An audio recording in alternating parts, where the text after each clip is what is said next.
Welcome to Cape Biologix, a subsidiary of Cape Biopharms. We produce validated recombinant proteins via transient expression in Nicotiana benthamiana plants.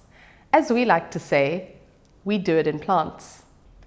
The SARS-CoV-2 spike glycoprotein is composed of two subunits, the S1 and the S2. We are very proud to announce that we have produced the S1 subunit, fused to a 6x histidine tag. This protein is working very well in Western blot, ELISA, as well as in biocore studies, and has already been incorporated into an antibody lateral flow test kit. This rapid test kit is able to detect antibodies in patient blood against the novel coronavirus. This test kit is proving to have specificity of 100% and sensitivity of 94% for IgM and 100% for IgG.